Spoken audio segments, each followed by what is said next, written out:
ibig sabihin, ma'am, itong mga nandito, pera na yan. Na-reserve na. Yes po.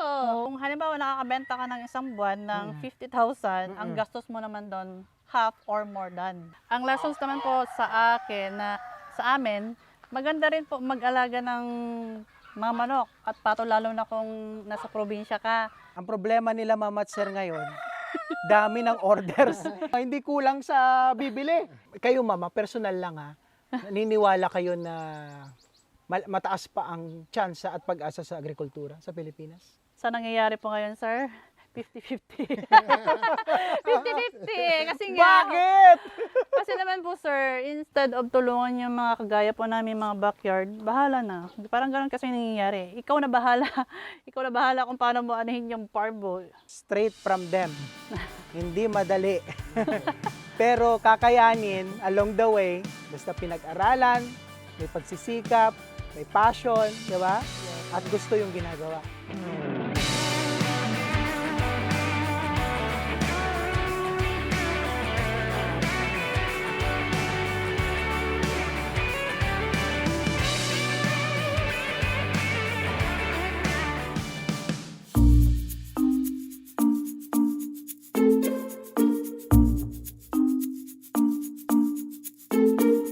Ang gastos naman po, sa buong farm na po, kung halimbawa nakakabenta ka ng isang buwan ng 50,000, ang gastos mo naman doon half or more than.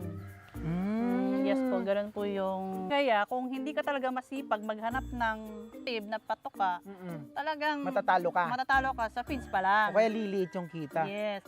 So ang ginagawa namin ngayon, sir, yung mga dati pong mga kulungan po ng mga baboy, naglalagay po kami ng mga zola. Yes, correct. Yes, zola. Alternative feeds. Nagtanim na rin po kami ng mother agua dahil nga ubos na rin. Maubos na rin kasi everyday po yung aming ano. Tapos may mga ano din po kami, may mga saging.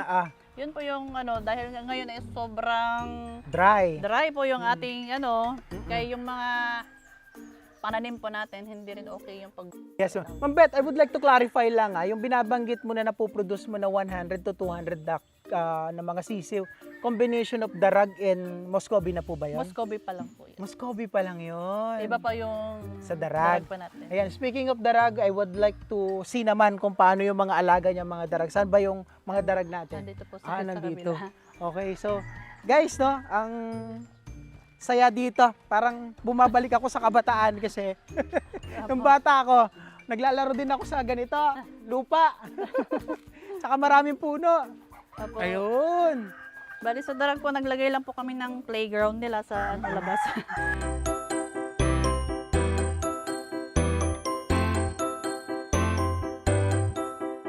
So guys, no, papunta naman tayo dito sa may darag area ni Ma'am Beth at ipapakita sa atin yung kanilang mga alagang darag chicken. So nakikita natin dito, ma'am, may mga incubator ka din. Yes po, ito yung magamit po kami ng incubator sa aming mga darag para tuloy-tuloy po yung pag-lay nila. Kasi pag pinalimlim mo, brody na sila, edi mag-stop na rin yung pag-lay. Dire-diretso. Doon lang Muscovy mo, ma'am, ang pinapalimliman mo. Yes po, pero pag po namin dito sa mga DIY na incubator. Yes, oo. So far, ma'am, dito sa darag mo, ilan naman ang total na capacity nitong mga kulungan mo? Nasa 80 hens. Okay. Tapos plus yung ating mga Roosters. rooster. 80 hens, ma'am, no? Gusto ko lang ma-gauge natin yung 80 na mga inahin mo. Nakakaproduce ko ng ilang itlog kada araw. Yung ating darag chicken kasi, hindi sila talaga yung malakas mga itlog. Okay. Meron po kasi sila sa isang taon, nakakapag-lay lang po sila ng 100 to 125 sa isang taon. Okay. Sa isang inahin. So, Okay. hindi sila kalakas mga itlog. So, sa 80 hens, sometimes meron po kaming 20, 10, depende. Ang napupulot ninyo. Yes po. Okay. Tapos hindi na pinapalimliman. Opo, kasi... Pinupulot na. Yeah. Tapos Kaso nilalagay nga sa lang, incubator. Kaso nga lang, sir, may mga inahin talagang gusto niyang limliman. Kahit wala ng itlog, naglilimlim pa rin. So, ang ginagawa po namin, papaliguan para mawala yung pagka-broody niya, yung init ng katawan niya. May ganun pala yun. Yes po. Kala ko hindi naliligo yung mga manok. Kailangan po natin paliguan pag masyado silang broody na. Yes, oo. Mga ito ma'am, mga ilang buwan na tong mga alaga mo dito? Yung iba po is mga first time lay, mga 8 months. Pero may mga ano din po ako dito, mga matatanders na. Matanders. Going, 2 years yung iba. Yung pinakamatagal. Yes po. Pag nakikita kong hindi na okay, halimbawa dito sa pen na to, hindi na okay yung egg production. So, magpapalit na po tayo ng inahin. Okay. So, anong ginagawa niyo sa inahin na hindi na productive? Ano po? Alam na. Tinola na. Tinola na po. Ayun. Kahit na, pero hindi ko tinitignan kasi siyempre ang tagal mo siyang naging Ma'am, tawag nun, sinabi nating darag chicken kasi nakasanayan natin native chicken. Yes. Ano ba ang difference or may slight difference ba sila? Sa ordinary native. Sa native na chicken natin na alam natin? Alam naman po natin pag yung mga ordinary native natin, pag kumakain ng mga insekto, talaga masarap. Yes. Dahil nga na-curious din tayo about sa darag native chicken, yung darag kasi natin kahit na nakakulong, masarap pa rin yung karne niya, sir. Kahit na pinapakain po natin sila ng mga feeds. Yes po. Iba pa, halos same lang din naman po sa ating mga ordinary. Pero dito nga sa ating probinsya, pag sinabi kasing ordinary, lalo na yung dito sa area po natin, marami po kasing barat. Maraming barat. Kaya sinabing ordinary native, 150 per kilo lang yan. Pero hindi nila naiisip, kahit na pre-range sila, matagal din naman silang mag-grow. Hindi naman yung pag pinakain mo pinalabas mo, pagbalik malaki na. Matagal din naman po yung Ano yun, magic? Opo. So, talagang binavalue din po natin yung ating mga yung mga ordinary native po natin na dapat taasan natin. Yes. Sinasabi ko sa ating mga backyard breeder na taasan din po natin yung value, presyo ng ating mga, kahit sabihin mo ng ordinary, pero matagal din po din yung pag-grow nila, matagal mo din siyang aantayin. Ano to? CCU din mo yung binibenta po nyo dito? Yes, sir. Kasi hindi na rin ako nakakapagpalaki. Kasi sobrang bigla siyang sir. Tumaas yung yung demand. Demand. Okay. Tapos ang presyuhan ng darag na sisiw? Same lang po kay Sir Juan po. Okay. Iisa lang po yung presyo po namin. Pero depende kung gusto mo rin bigyan ng discount. May mga ano ka ba dyan? Parang promo, yung 10 plus 1, mga 10 ganun. plus 1. Ayan. Kayo na bahalang kumausap kay Ma'am Beth kung paano kayo makakakuha ng mga alaga niyang darag dito.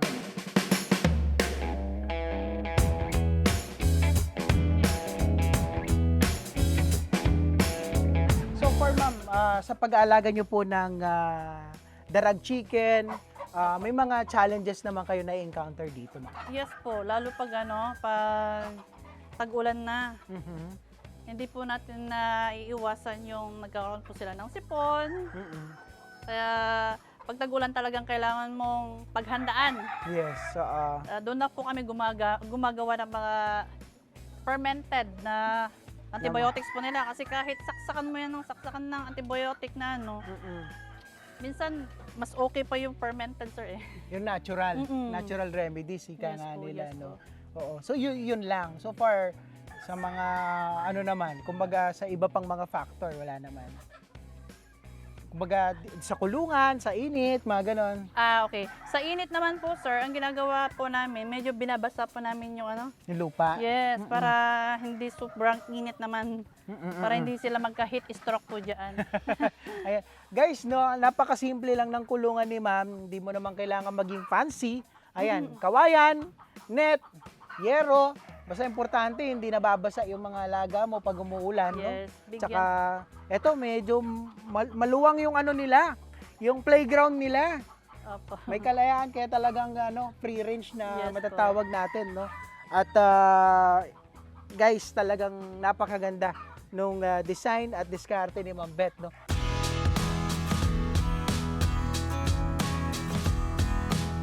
Ma'am Beth, no? Sa dami ng ibinahagi po ninyo na information sa amin, no?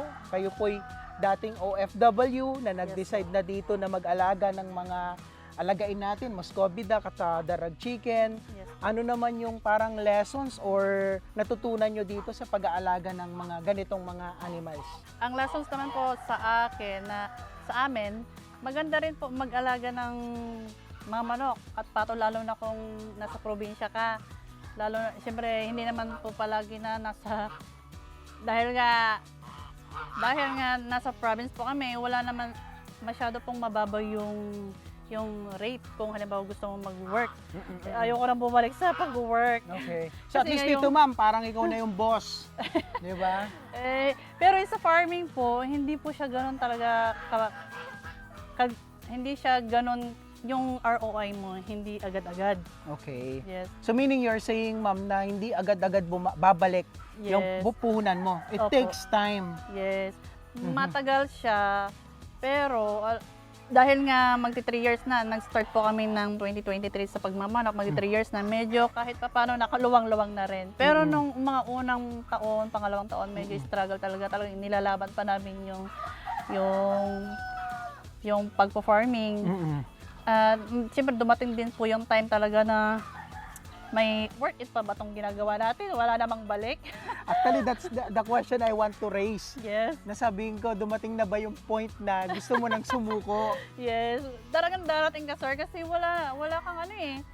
Hanggang napupunta lang sa kanila, may mga pangangailangan ka din. Yes. May mga binabayaran ka rin. Paano nyo na-sustain, ma'am? Ano na lang po siguro, diskarte. Diskarte na lang kasi hindi lang naman yung pag-aalaga yung ginagawa mo dito sa farm eh. Kagaya niyan yung Madre Agua po natin. Nagbebenta rin po kami ng seedlings. Okay. So, another source of income din po yun. Tapos yung kahit yung mga pwede mong tanim, yung magtanim ka rin, hindi lang yung pag-aalaga. Para kung halimbawa wala kang mabentahan dito sa mga livestock, meron ka naman po dito sa mga plants.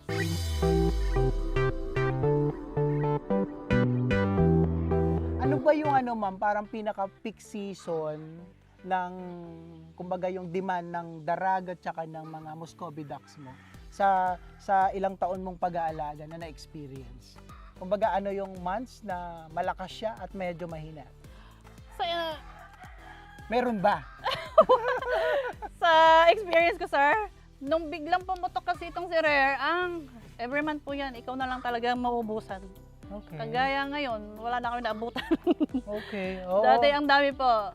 And yung darag po natin, may mga reserve na rin. Nandun po yung mga brooder po natin. Lahat po yun is reserve na lahat. Talaga? Nasaan ba? Pwede ba natin Ay, masilip yung mga nandito. brooders natin? Ito po yung brooders pa natin. Yan. Yan, naka-reserve na rin yan, ma'am. Lahat po naka-reserve na. Pero Imagine. kakaunti pa, sir. Oo. Ito mga... Uy, ang dami.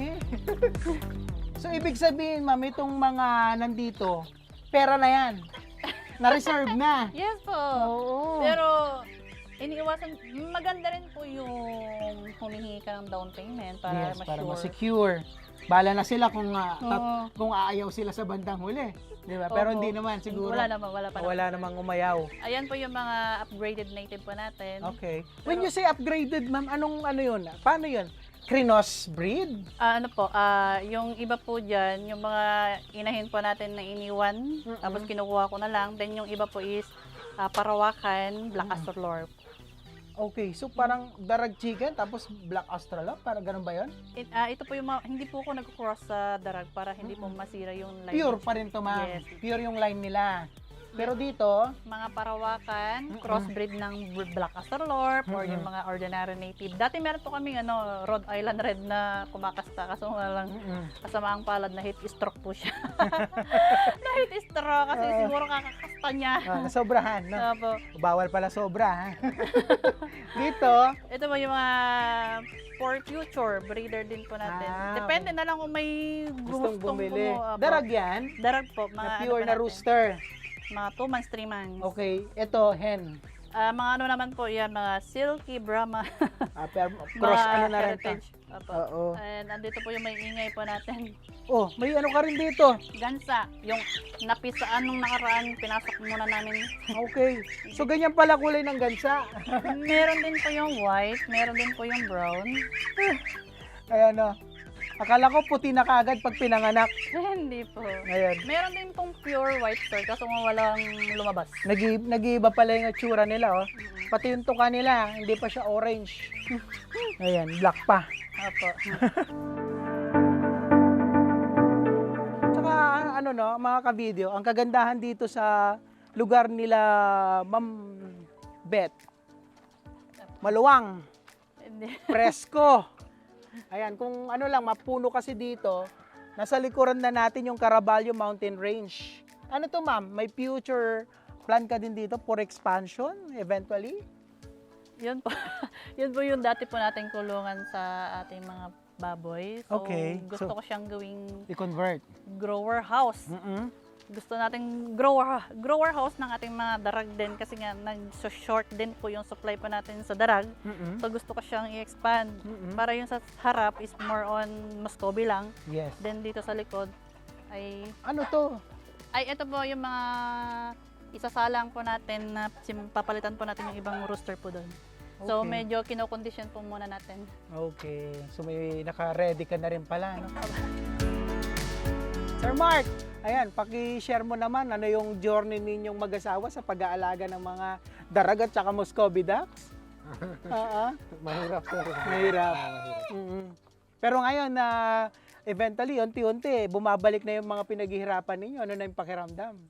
Ah, ano, parang nakakaano pa rin kasi ngayon kasi pag may buwabalik pero hindi pa namin naabot yung goal na gusto namin expansion. Yes. May marami pa kaming kulang na breeder, tapos nag-invest rin kami pa konti-konti kasi ngayon medyo mahal pa yung mga indobreed na pato. Tapos yung mga darag namin, yan, gagawin pa namin na ano. Nag-iipon din kami, so yung profit kasi talaga pinabawasan din namin pangailangan daily pero Iniikot. opo, gusto rin namin ma-expand pa. Okay. So syempre, marami kasing order talaga yung iba. So minsan hindi rin talaga kaya ng kami lang. Hindi matugunan. no? Opo, opo. Okay. So parang ang problema nila Mama at Sir ngayon, dami ng orders. hindi kulang sa bibili. Yes. Kumbaga sa dami ng mga gustong bumili at masubukan itong kanilang mga alaga, no?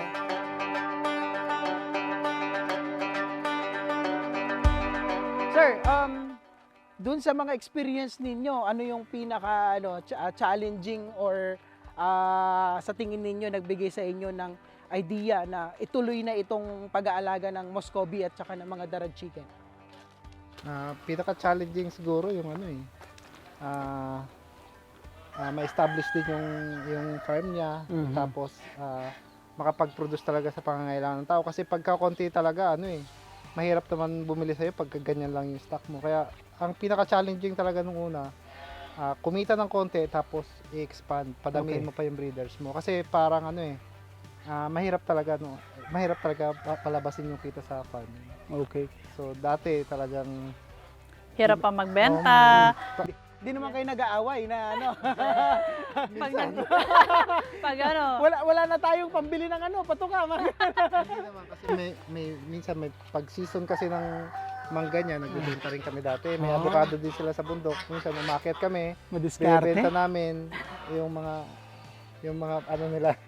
Yung benta yun, pinapaikot namin sa patukan. Ginagamit nyo pa rin. yes. Saka dati kasi may tindahan kami. Mm-mm. Kaya ngayon kasi nag-focus na lang kami dito. Si Sir ba, ano bang trabaho niya or profession niya? Magkasama kami dati. Sa Taiwan, po. Taiwan. Sa Taiwan na po kami nag-meet. Okay. Then, yun nga, nung nawalan po kami ng OT, siya gusto niya mag-stay pa. Pero ako, ayoko na. Gusto ko nung, Bumalik. Naano Para- siya umuwi sir? para ano, Naiwan ka pa yes. Tinapos ko yung 9 years ko. na kontrata. Oo, tapos siya nag-break contract.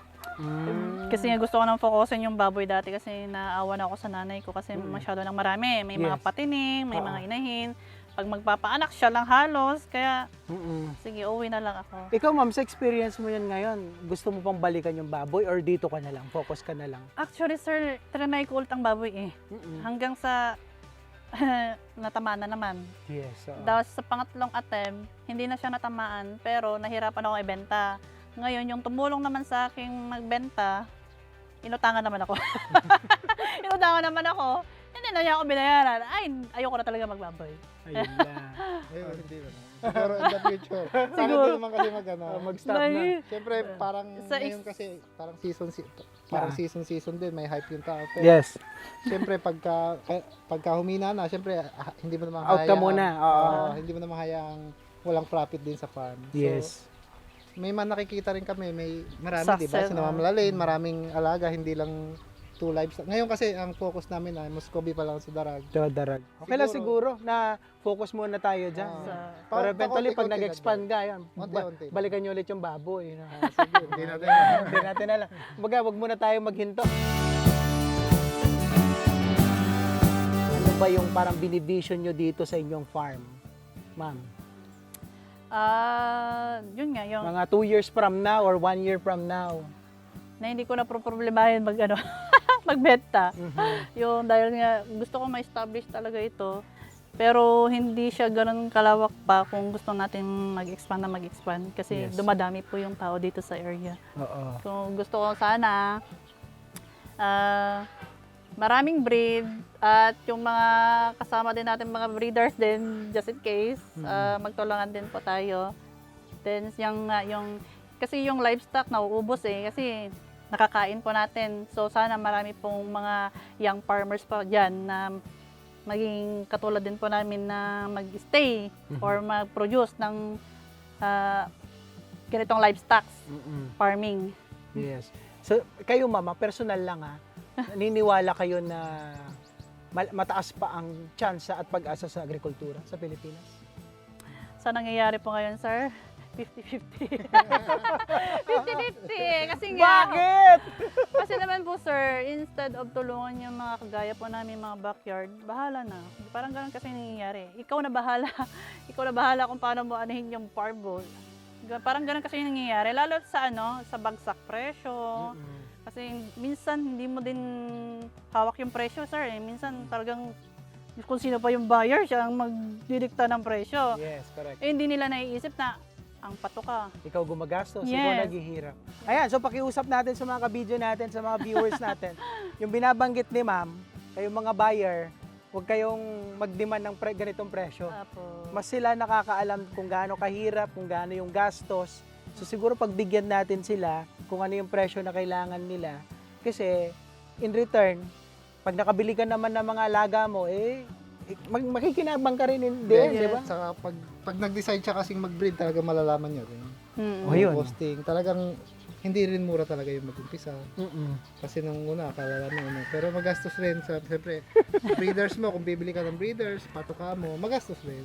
Oh. So, at least maaga pa lang, malaman nila na, yung mindset kasi ng tao, ay, ano lang yan, alaga lang, parang ganon. Akala nila mura lang. Nasanay kasi na mga gala-gala, na Yes. kakain lang. Yes. Pero pag nag-umpisa ka talaga ng mga breeder age, talagang mahal talaga. Hindi rin talaga ganun biro yung parang tumayo ka na rin ng medyo malaking sari-sari store. Ngayon, straight from them. Hindi madali. Pero kakayanin along the way, basta pinag-aralan, may pagsisikap, may passion, di ba? Yes. At po. gusto yung ginagawa. Masaya Yes ka sa ginagawa mo. Yes po, hindi ka stress. Ayun, Trabaho. mukhang hindi naman sila stress. Anyway, ayan, bago tayo magtapos, no, gusto kong kunin yung mensahe ni Ma'am at saka ni Sir sa ating mga ka-video. Ano po yung gusto nyong message sa kanila na gustong magsimula ng ganitong klase ng negosyo? Ma'am. Kung halimbawa ikaw ay parehas ko din pong OFW at nag-iisip ka or may mga land ka na gusto mong gawing farm din, okay din po yung yung mga livestock po natin kagaya ng darag at saka mga Muscovy po. Pero I suggest kung halimbawa hindi po ikaw yung mag-aalaga or kung maghanap ka ng caretaker mo, mag-start ka muna sa kaunti. Then pag-aralan kung paano yung process. And kung halimbawa marami na rin po yung produce mo, pag-aralan din po natin yung farm market. Kasi diyan po minsan nadadala yung iba. Yung sobrang dami na ng supply, sobrang dami na nilang na-produce, hindi nila alam kung saan ibebenta. Usually, sir, marami pong ganong cases na may mga bumili po sa amin, then hindi nila alam kung paano yung market. So, nagtatanong ma'am, patulong naman. Yes, so Yung actually yun yung problema ng mga yung kababayan natin. Saan nila ima-market? Oversupply, ika nga Yes. nila. Gayahin natin sila ma'am at saka si Sir, madiskarte, ika nga nila. Sir, message sa ating mga kababayan. Siguro start small tapos tatagan lang kasi talagang sa farming po ay medyo mahirap tapos hindi immediate yung balik pero at least araw-araw naman kung may benta ka, may nakakain ka naman ng 3 beses ang araw pero hindi talaga ganun kadali. para sa akin hindi ganun kadali yung balik. Pero Yes. masaya naman kahit papaano. Ayun, yun importante naman eh. Nagiging masaya ka sa ginagawa mo kahit pagod, di ba? Yes. Sa umaga, maglilinis ka, magpapakain ka. Hindi naman ganun kapagod kumpara sa Taiwan. Mas nakakapagod, may homesick pa.